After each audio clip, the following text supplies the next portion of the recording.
Oh yeah. Even while you're in Nigeria planning your migration, begin to research. Okay? If you're a businesswoman, you can still bring your business with you. Don't think you have to end the business, because that was me. I didn't know it was possible for me to bring my business with me. So I struggled a lot with trying to figure out what to do. Okay, but I could have brought my business with me. Yes, it's not so easy, but you can figure it out. So I would say do some research about what you want to do before coming. Do your homework. Don't just show up. What about if you show up? What do you do? And if you show up, yes, you can still do your homework while you show up. But we've seen a lot of people who show up even with employment, good employment, like 6-figure employment. Hello everyone, and once again welcome to Presenting Canada to the World. And today I have a wonderful sister here named Effa, who is the founder of Momslikeme. And in today's interview, we actually came to Innisfil to shoot this video, and we're gonna be focusing on Momslikeme and also some of the things that she's been doing. So make sure you subscribe to the channel, help it grow, and watch the entire video. This my style is ridiculous.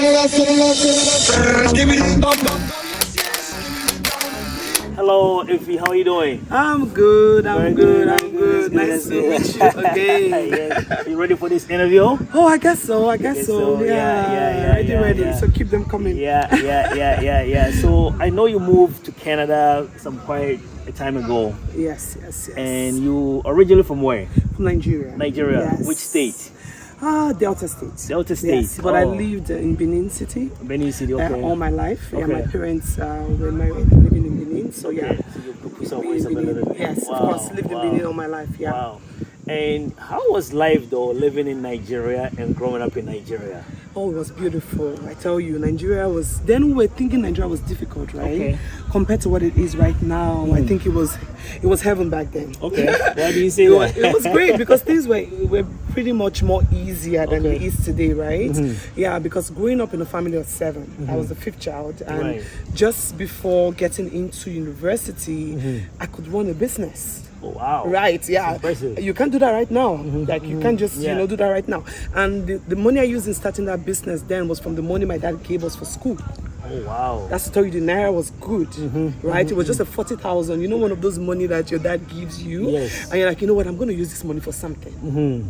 And luckily, I got in contact with a friend who talked about gold business. Okay, gold. Okay. Right, that's how I used that 40,000 to start buying gold and sell it. Wow. In school, right? So can that happen right now in Nigeria?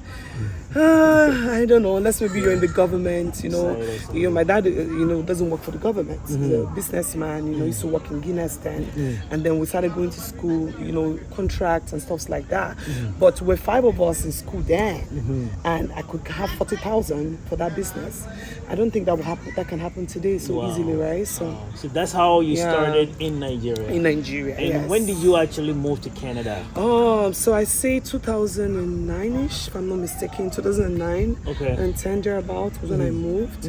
Yeah, with my son then. Okay. Yeah. And how was life for you in Canada, moving with your son? It was nice. I won't lie. Yeah, it wasn't so bad. Okay. The only thing was I was alone. Okay. So that was the thing. I didn't have family. I believe most people came like that too, just like me. Yeah. So I didn't have my dad, my mom, or my siblings, and then my spouse wasn't in Canada too, because it didn't have the then how it is with Canada, there is a process, right?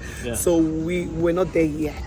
So I was alone with my young man, my 4 months old. It was good bonding time for us, but you know how it is, right? When you don't have your full family here, you have to figure out things by yourself. Sometimes you listen to people really tell you how it is. Everybody wants to advise you, but sometimes their advice is not really what you want. So it was interesting. I won't say it was so bad in the beginning. It was good. It was just later on when trying to find my feet. It was like, this country, you got to discover your thing yourself. So that was just kind of it at the beginning time. Wow. So now you have moved from Nigeria as an owner of a business, moved to Canada with your child and also with that husband. Yes. But how was the transition though? Because you gotta go through a lot of steps in terms of schooling, career. Yes. How was the transition? Yes, absolutely. Because I struggled with knowing what I wanted to do. Okay. Because given that I wasn't working back home, I didn't really understand the work. I never submitted resume for work. Okay. Right? What I knew was business, buying and selling, trading. Right? That was what I knew. So it was a big shift for me. Right? And then I wasn't married. I didn't have a child. So it was like, okay, I go, I sell, I make my money, and boom, boom, boom, I'm done. So now I'm responsible for a child, which means I got to make decisions because my decisions will impact how I take care of the child, right? So I'm like, okay, what career path can I go into? And I was thinking of nursing, and then I'm like, okay, it's a long journey. I'm like, okay, you know what, forget about it. Then I tried different things, even tried PSW at some point in time. Okay, tried, you know how it is with Canada now, you have got to just hustle, you know. So that was me trying to really hustle. Then I went back to school. Actually, I have I'm a social worker as well. So I went back to school, did social services for a while, you know, got out of social service. I'm like, I really want to be a social worker. I said, no, I don't think I want to be a social worker. So somehow I started doing my business again. Okay. But this time around, I was selling Nigerian outfits. Okay. So I used to go to people's homes, sell Nigerian outfits. In the midst of all of this, I was still exploring career path. Okay. So I used to take courses, training. I love to learn. That's one thing about me. And I believe the opportunities, but maybe I haven't found the right one, but I believe there's something for me there. So that was kind of my drive, you know, taking, you know, training while still doing my business, still looking for work, you know, and Canada is now that sometimes you work in some places, they can tell you to go back home, you know, we don't really need you right now. So you went through all of that? Going through all of that and underemployment. And there was one employment I had then where I was fired. Like, wow. You know, because I did not understand the workings of the corporate. The culture. Yeah. You know, when you're new immigrants, you know, coming from Nigeria, you never worked before, you don't really understand how it is to have a boss that tells you, that bosses you around. It's like, what's wrong with you? Like, you're arguing a lot. And that was me, you know, arguing a lot, you know, always being that confrontational, which is not good in the workplace. And one day I just came to work and they're like, our senior manager was in the office then, and they just called me in and like, okay, you have to go. And they literally escorted me out of the building. I'm like, oh my God, I was frustrated. Really brought your self-confidence down. It broke me, boy. It broke me. I tell you, it broke me. I was like, oh God, what do I do? I was in so much pain. It was tough. Like it hit me hard. Like I had to travel back. Back where? Yes, I went to Nigeria. Because of that? I needed to take a break because before that time, there were too many struggles.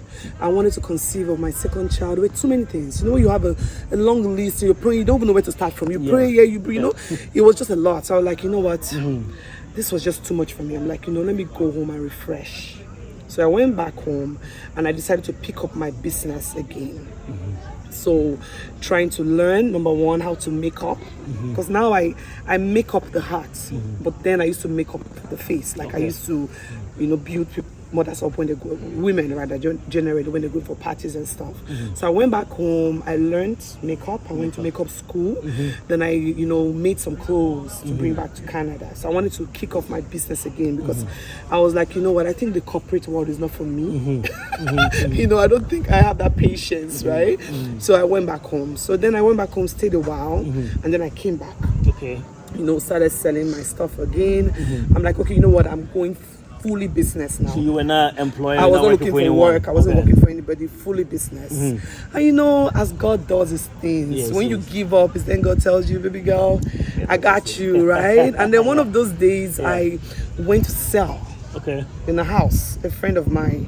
I went to sell clothes, and then the husband just saw me. He was like, man, you know how to do business. I said, this is my bread and butter, this is my area. So it was like, don't you want to go in the technical space? Technical. Like, don't you want to be like a project manager, stuff like that, like work? No, please forget about it. I said, I don't even know computer stuff, like forget about it, don't even go there. You know, because what he was telling me about, prior to that time, I had a training. I went to a couple of classes for that particular profession. Okay. He was trying to lead me into. So I was like, I've done it before. There's no employment there. I don't want to do it again. Like, just leave me with my business. My business is back. You understand? And then he said, you know what? It's not difficult. at least you've worked before. Yes, yeah, they fired you, but you've worked before. You understand how it is, Yes. okay? And you've been in the school before. Right. So it's just a matter of you brushing up yourself, and then you start applying again. So after much, talking, trying to make me understand the process, I'm like, okay, you know what? Let me give it a try. Okay. I'm like, okay, let me give it a try. Right. And then he was ready to handhold me. And God bless that man. Every day, I always talk about him in my journey with being an IT professional. He was he was used mightily, right? And that was how I believed in, okay, I can learn. And that's one thing about us being teachable, right? Now I have a non-for-profit organization where these are the things I talk about. It's never too late to make a U-turn. Wow. It's never too late to make a U-turn. So I just started learning. I went back to studying again. In IT space. In IT Coming space. from And business yes. to IT And then I space. moved again. You gotta be able to move. I gotta make it work. Yeah. And then I moved again and started studying again. Move to where? Like moved into IT, into professional, into the corporate again. Okay. And then I started So learning. let's pause on that. Now, this is like a second coming. And Second coming. Based on what you learned, how were you able to adapt, or how was the environment now? Now you're coming back to the corporate world now. Okay. Yeah, what did you apply, what you learned before? So I didn't just bounce back into corporate immediately. I went to the training. The training, okay. Okay, I trained myself. I wrote my professional exams. There was a lot of self-education, self-learning, trying to upgrade myself. Yes. So that, when I go back in, I know I'm really ready. And as I said before, I had somebody who was like a mentor to me. Right. Okay, he helped me. So on my first job, actually, he tutored me how to present myself, what to do, things like that. And I just followed instructions. I just followed instructions. And, during my interview, I was there and I was nervous. However, but I was just like, you know what? I was so nervous that I left my purse in the meeting room. That's to tell you how nervous I was. But as God will have it, I got the job. Wow. So that was my first opening.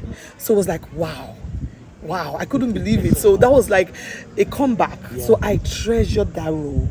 Like I put in everything in me, trying to really deliver well, be exceptional, trying to understand how the corporate world works, right? So that was it. I just started learning from there, and I was asking questions, wanting to know more, things like that. So is it like after that company, did you move on to another company, or what have you been doing in between? Because in Canada, what I've learned so far is that if you stay in one area, you stay in the same area. So how is your career progression so far? Well, it's going well. Like I said, and just to bring in some spirituality into this, I'm a woman God has helped. Right. I'm telling you. Yes. I came from a painful place. Yes, as a young woman. Yeah. Because among my age group, then I was doing fantastically well. Right. And then moving in, and then okay, what do I do now? Yes. Right? And then, God just helped me. Yes. I won't say it's because I'm too ready or too smart or too know it or no. It was God's help. Okay. And when I came back to corporate, started working again, I conceived of my second child. So I had to go on mat leave, have the baby and stuff like that. Took that mat leave and all of that stuff. And during that period was when I started taking my exams, to get my certification going and stuff like that. And when I finished the mat leave process, not too long, COVID hit. COVID hit. So, we're all on lockdown. Yeah. Somehow it was like as if work just chilled. Okay. And then after then, somehow, some way, there was still a little bit of struggle. Okay. There was still a little bit of struggle with how do I now bounce back? Because COVID has hit. Companies were changing the way they were hiring and things like that. So how do I bounce back? So another roadblock. Another roadblock. So the third coming now? Another roadblock. But at this time, I tell you, it wasn't just, I knew there was more, but I didn't know what that more was. Yeah. And when you're praying, but you're just praying all over the place, you're thankful to God, but it's like as if you're complaining a little bit, it's like as if you're crying a little bit. You are in between the whole thing. So one day I just said, you know what? I know that God is good. Yes. Okay, God is good, but maybe there's something I am not doing. I'm missing. Yeah. And then I got to that father to daughter moment where I'm like, okay, God, you know what? it's okay. I don't want to be talking too much again. I need your guidance. Yes. I said, what am I supposed to be doing that I am not doing? Yeah. And, you know, I run a non-for-profit organization, Momslikeme. I teach the power of question. There was a place for father and daughter reasoning. The Bible says, come, let us reason together. There was a place for that reason, and that was my place. And I won't tell you, it was not like I said there was a lightning or something struck or something happened, but that was a life-changing moment in my life. The COVID time. COVID time, I became closer to God, and that question I asked, okay, things started to unfold. The betting of Momslikeme came to be. Yeah. I started having more clarity with myself as an individual, who I am, my identity, and the kind of career I wanted to pursue. I knew I wasn't going to settle for less. I wasn't just going to settle for anything. Yes. So that was kind of the second comeback, right? Yeah, the second comeback. Yeah. Wow. Yeah. So you're currently in the IT field, though. Yes. Would you really encourage individuals, like young people, to also get into IT field? Absolutely. We know that's where it's going. Okay, that's where it's going, but it's not for everybody. Okay. I believe we all need to really sit down and think, what do I really want? Because I don't believe in people telling you what to do. People can guide you, but it's good for you to know, what do I want? Because I say something in my programs all the time. Our beliefs shape who we are. It shapes our wealth, it shapes our career path, it shapes the way we reason. Our beliefs are our decisions. When you believe you can do anything, you can do anything, trust me, you can really do anything. Wow. You know, you can really do anything. Yes. I wasn't a perfectionist. I didn't know how to turn on a computer. That's to tell you how uneducated I was in terms of, I won't tell you, I knew other things, but in terms of technology, like, don't even go there. I'm like, hey, those are for men. I don't want to go there. You know, but now I'm talking language of IT, working with IT professionals, being an IT professional myself, working with systems kind of, you know, those kind of very technical stuff. I'm like, okay, how did I get to this place? You know, so God is good, I'm telling you. And if you're ready, God He can make you what it talks about.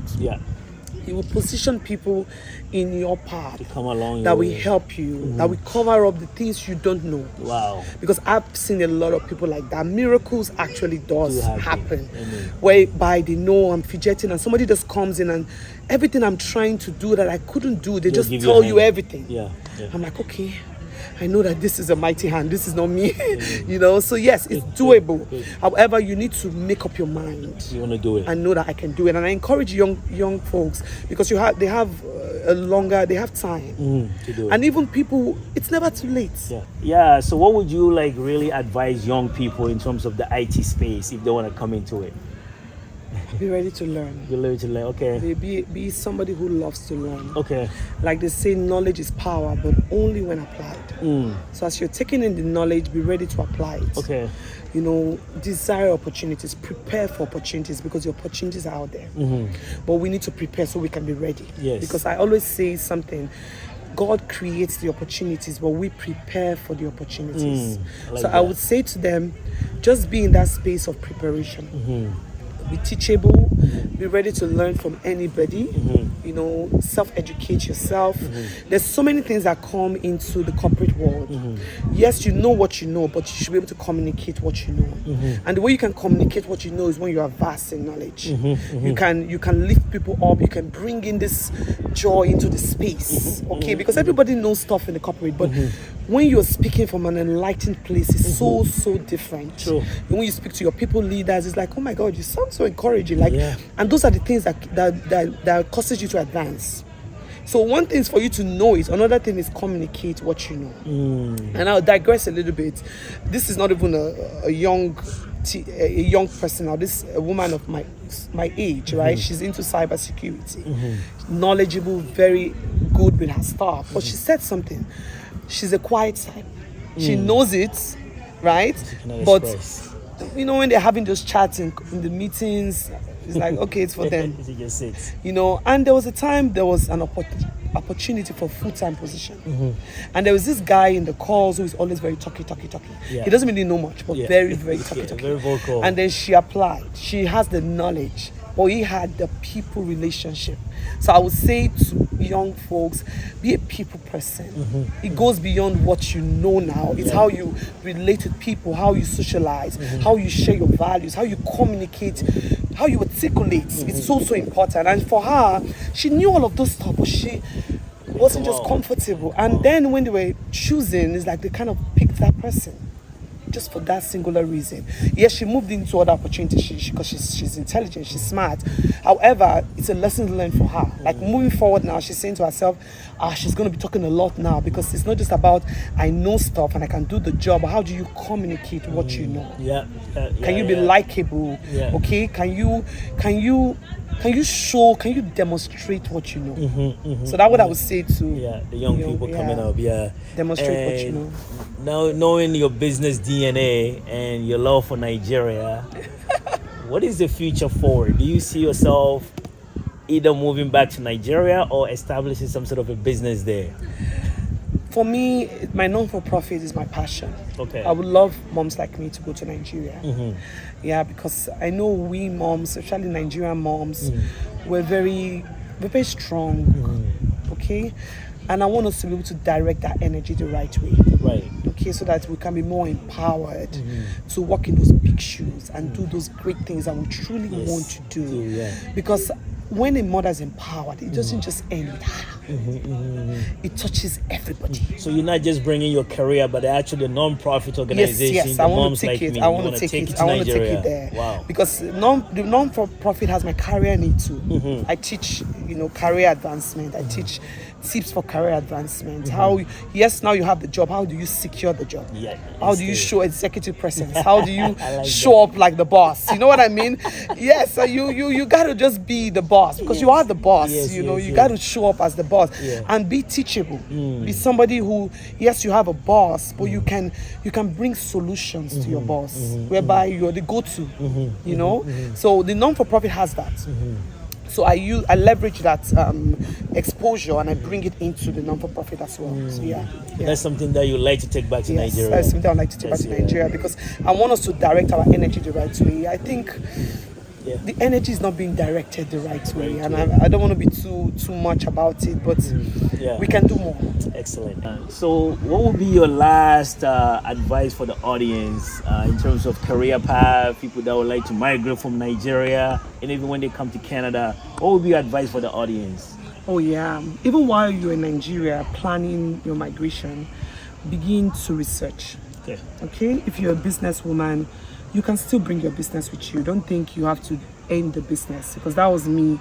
I didn't know it was possible for me to bring my business with me. So I struggled a lot with trying to figure out what to do. Okay, but I could have brought my business with me. Yes, it's not so easy, but you can figure it out. So I would say do some research about what you want to do before coming. Do your homework. Don't just show up. What about if you show up? What do you do? And if you show up, yes, you can still do your homework while you show up. But we've seen a lot of people who show up even with employment, good employment, like 6-figure employment. Because from Nigeria now, you can do anything from anywhere. From Nigeria, they're taking courses. Okay, maybe they're in the bank before, they want to transition into IT. They're taking courses, right? That helps them and positions them well for good employment in Canada. So I've seen families, husband and wife, land in Canada with 6-figure jobs. Wow. And when I'm talking about 6-figure, I'm talking about 100K up. Wow. Yes, from Nigeria. Wow. Right? So it's happening. So I believe if it happens for somebody, it can happen for anybody. When I came, I didn't know that. I just showed up. So I don't believe people need... We went through our struggles so that we can help other people, so that they don't go through those struggles. And there is this mindset of people who have been here, they want people to suffer like them. I hate that mindset. Like, if you went through it, somebody else doesn't have to go through it. You have to be that voice to guide them through the best way. So I would say research, know your path before you come, seek knowledge. You need knowledge. Don't be ignorant, please. Ignorance is a killer, and it steals your time. Don't be ignorant. Do your homework. Excellent. Effie, it's been really wonderful. Yes, thank you so much. I appreciate your time. I appreciate your time. Thank you. Moms like me. Wow, all very jovial today. That's good. You're in a very good spirit. That's good. That's good.